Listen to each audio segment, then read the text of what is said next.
In Donbas, there will be no harvest. As Russian shells fall about us, these fields and furrows are instead ploughed by gun tracks and fighting men. Ukraine's National Guard leads us through the barrage. They pause only briefly and by the cover of tree lines. This is a war of artillery, of seemingly limitless firepower, and of scorched earth. The destruction is measured in the square kilometres.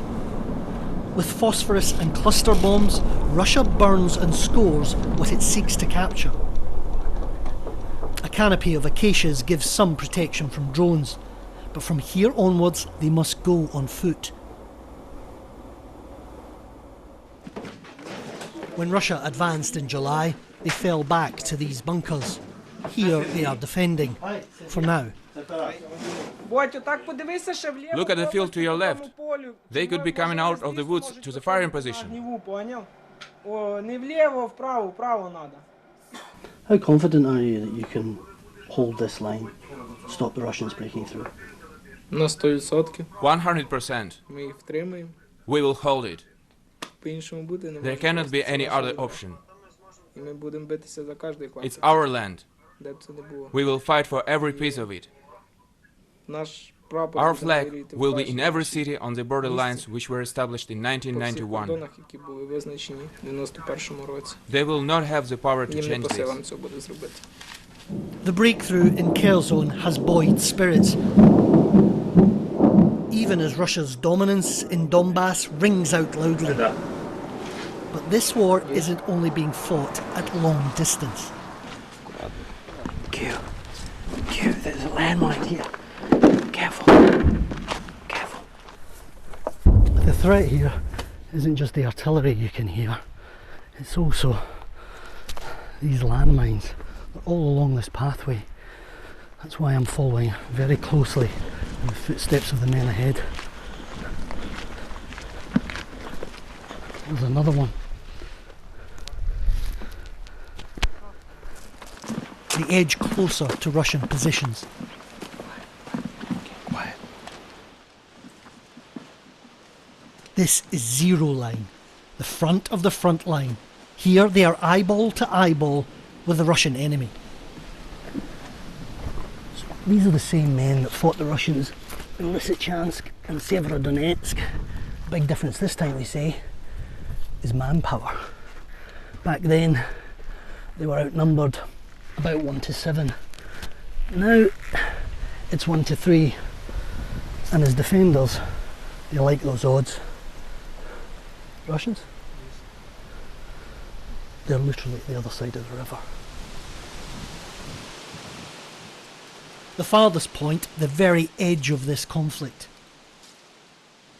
It's a lonely and deadly outpost.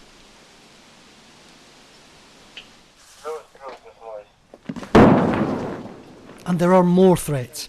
Some locals are ambivalent, others hostile to Ukrainian forces.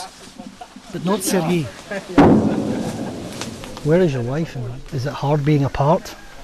Yes. Every hour, every moment I miss her. It's difficult without her because I love her and she loves me. What a life. But I think we will get through it all. Everything will be for the better. It's in our nature as Ukrainians to succeed, no matter what.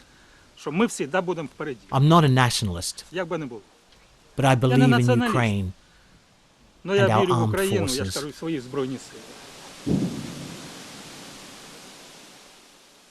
Despite the shelling, Yeva and her mother appear numb to danger. We can hear the shelling all around us. I am afraid. I have a small selection of medical supplies which could be helpful. If suddenly, God forbid, something happens to my child or to anybody at all, I will give them first aid and take them somewhere for further treatment. But at the moment, as long as I have strength, I want to stay at home. So for now, Yulia and Yeva will hang on here amid the illusion of a normal life.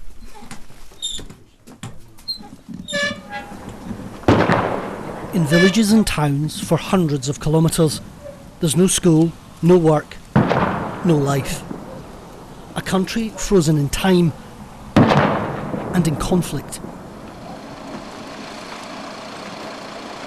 Few live this war as fast and as close to danger as Ruslan and his team of army medics.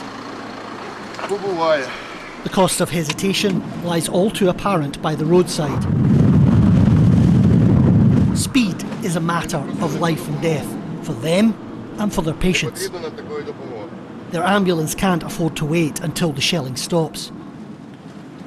Unlike those around them, the vehicle isn't armoured.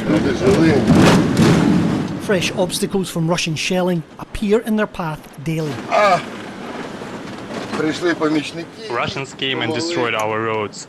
They destroyed our industry.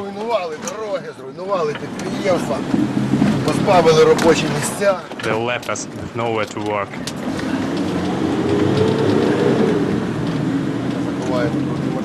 But there are times when even Ruslan and his medics have to take cover.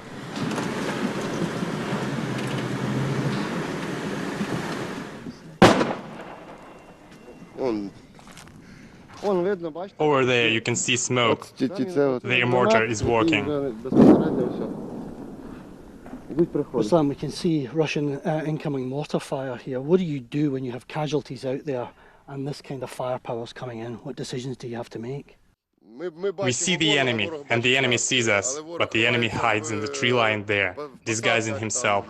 We can't do that. Our ambulance is exposed. We have to pick up the injured and take them out.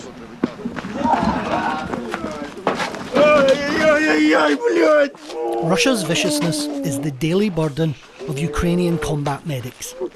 This man curses in agony. Only moments earlier he was wounded by a mine. They're still not sure of his injuries.